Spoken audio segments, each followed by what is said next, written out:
But I feel it in every block that I walk in New York City. But if I were in the middle part of the country with you, I don't think we'd see masks. I don't think we'd be showing our vax cards anywhere. So I come back to that point where unless everybody's on the same page in the country, we're kind of screwed. And you know how you get on the same page? People have to lead.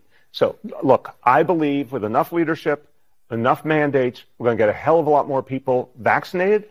The more people vaccinated, the more we actually make the transition to a time when COVID is in the background, not the foreground.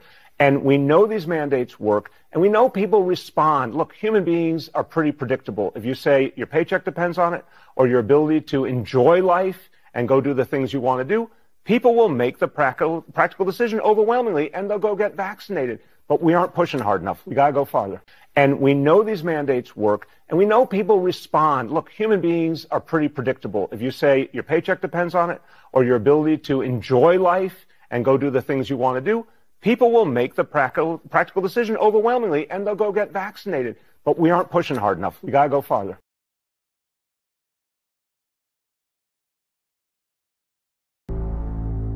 So the major issues of 20th century history, surely in the United States, is corporate propaganda. That's a huge industry. In fact, it extends over obviously the commercial media, but the whole range of systems that reach the public, the entertainment industry, television, a good bit of what appears in the schools, a lot of what appears straight out in the newspapers and so on. Huge amount of that comes straight out of the public relations industry, which was established in this country early in the century. And its goal from the beginning, perfectly openly and consciously, was to control the public mind, as they put it. And the reason was that the public mind was seen as the greatest threat to corporations. So therefore it was recognized early on that it's going to be necessary to control people's minds. I should say that's not a new insight either. There already was concern that we're not going to be able to control people by force, and we therefore have to control them by other means, controlling what they think, what they feel, their attitudes toward one another. I mean, all sorts of mechanisms of control are going to have to be devised, which will replace the efficient use of force and violence that was available to a much greater extent earlier on, and as has been fortunately declining, not uniformly, but often declining through the years, particularly here, leading to the need for other methods of control.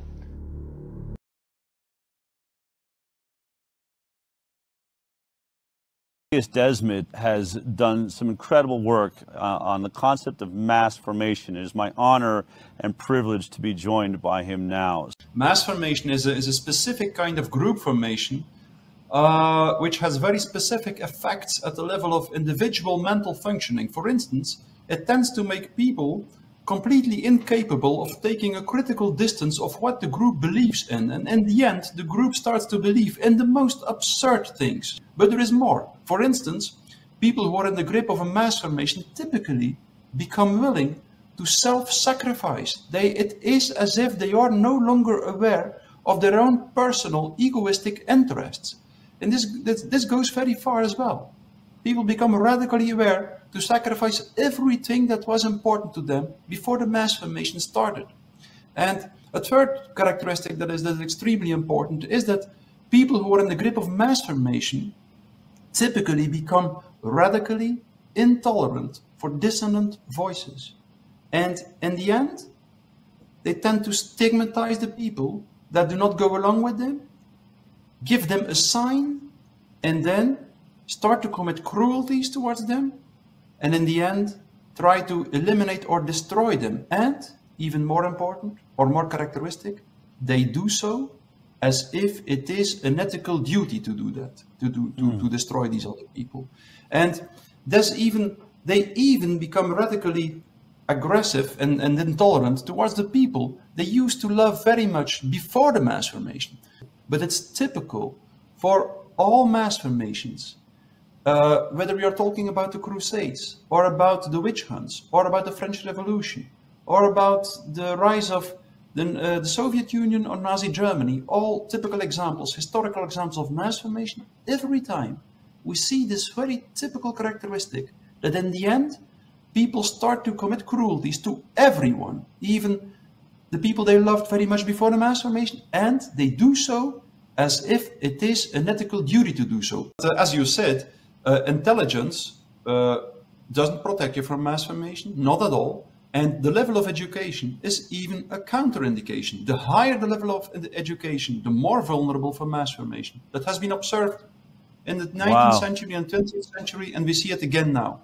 So, but indeed, the most important thing is that, well, a population has to be in a very specific mental state in order for large-scale mass formation to emerge. And the most crucial condition for large-scale mass formation is that many people have to be disconnected from their natural and their social environment. The second condition actually follows from the first one. Once people feel disconnected, they will typically start to be confronted with a lack of purpose and meaning in life. And that's just because human beings are social beings, and they have the feeling that their life makes sense if they see that they have an effect on the other. So if their relationship with the other impoverishes, if there is no strong social bond anymore, people will typically start to suffer or to be confronted with lack of meaning making in life.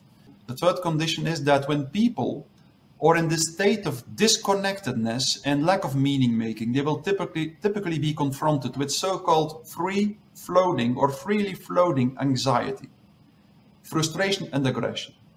A kind of anxiety in which people don't know what they feel anxious for. A kind of frustration and aggression in which people don't know what they feel frustrated and aggressive for. And this is an extremely aversive mental state.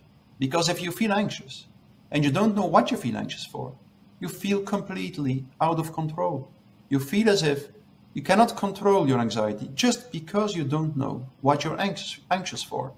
If these conditions are fulfilled in a population, something very typical might happen. If under these conditions, a narrative is distributed through the mass media, indicating an object of anxiety, and at the same time, providing a strategy to deal with the object of anxiety, then all this free-floating anxiety in society might connect to the object of anxiety, provided in the narrative, and there might be a huge willingness to participate in the strategy to deal with the object of anxiety. The reason why is clear. If people can connect their anxiety to an object and participate in a strategy to deal with this object, they feel in control again. And it doesn't matter then whether this object of anxiety is the true object of their anxiety or not. That is the first step of every major phenomenon of mass formation. In the Crusades, the object of anxiety was the Muslims. In the witch hunts, the object of anxiety was the witches. And during the French Revolution, it was the Ancien Regime. In the Soviet Union, it was the aristocracy. In the Nazi Germany, it was the Jews. And now, in the Corona crisis, it was the coronavirus and all the people that refused to go along in with the battle to fight the coronavirus. Right. So, the first step of mass formation is always the coupling, the connection of the free-floating anxiety to one object, which makes that people become very focused. All the attention is directed at one very small aspect of reality from then on. And the rest of reality disappears into darkness. And the second step is even more important. Because so many people at the same time participate in the strategy to deal with the object of anxiety, people have the feeling that they are connected again. They don't feel lonely anymore. They fight a collective, heroic battle with an enemy. There is a huge problem because this new connection, this new group, this mass that emerges in a society is not formed because individuals connect to each other. It's formed because every individual separately connects to the collective. That means that in a mass, people are typically very enthusiastic and full of solidarity. But the solidarity is not a solidarity with other individuals, it's a solidarity between an individual and the collective. And that explains, of course, why in the end, people show a radical lack of solidarity with each other and a huge solidarity with the collective, and as a consequence, they are willing to report everyone, even their loved ones, to the collective. Wow. And that's, yes, that's typically what happened during the Corona crisis. We were all full of or most people were full of solidarity. Yeah. And at the same time, they accepted that when someone got an accident on the street, they were no longer allowed to help that person. And in the same vein, people accepted that if their parents were dying, if their father or mother was dying, they were no longer allowed to visit them anymore. That was the kind of solidarity that emerged in the Corona crisis and that emerges in every mass formation and in every totalitarian state, which is usually a consequence of always a consequence of mass formation. That's what I describe in my book, The Psychology of Totalitarianism. The consequence of mass formation is that in the end, people end up in a radically paranoid atmosphere. This mass formation cannot be compared to any mass formation before for several reasons. The size, it's a worldwide mass formation, and also, maybe even more important, the modern masses are different from ancient masses because of one very important factor. Modern masses are so-called lonely masses. That's something that I learned from Jacques Ellul, who wrote a wonderful book on propaganda. And he said that the most important difference between the modern masses and the ancient masses is exactly that the modern masses are lonely masses. That means masses that form without the individuals who are in the mass, without these individuals don't physically meet. They are all isolated in their own homes. Oh. They all share the same narratives, they all share the same beliefs, they all share the same myths, because these myths, narratives, beliefs are distributed through the mass media. It was a lonely mass, and that makes the effect of the mass formation even more powerful. Mass formation is identical to hypnosis. It's exactly the same process. The strength of this mechanism of the focusing of attention on one point. And that's exactly what happens in a mass formation. In a mass formation, there is first this stage of disconnection from the environment, which can take a few decades, a few years, doesn't matter. And once all the psychological energy is freely floating in the mental atmosphere, once we have this free floating anxiety, frustration, and aggression, there is this narrative distributed through the mass media, focusing all the anxiety, all the frustration, all the aggression on this one point: the virus, the anti-vaxxers, the Jews, the aristocracy, it doesn't matter whom. And then once all the attention is focused at that point, people are not aware anymore of all the rest of reality, and you can literally take everything away of them. They won't notice it. You can literally, the corona measures can claim as many victims as they want. People will only see the victims of the virus. Only 20 or 30% of the population is really into the process of mass formation, is really in the process of hypnosis, you could say. Okay.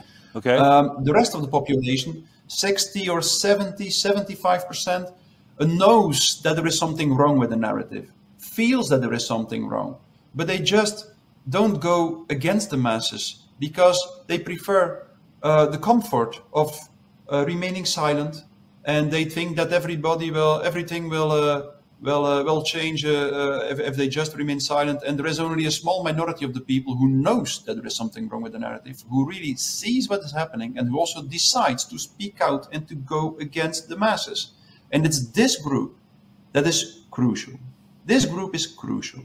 This group should know that, one, they won't succeed in waking up the masses through rational argumentation. That's impossible. The mechanism is just too strong. But, and that's crucial, it's not because this group does not succeed through speaking out in waking up the masses that speech has no effect. Their speech has a huge effect.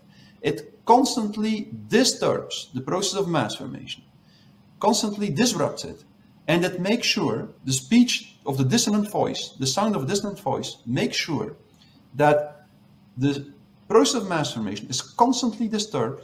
If there are people who continue to speak out in a quiet way, without really trying to convince the other people, but just fulfilling the ethical duty to speak out as a human being, that they will make sure that the mass formation does not reach this level in which the masses and their leaders become convinced that it is justified to eliminate and destroy everyone who doesn't go along with it.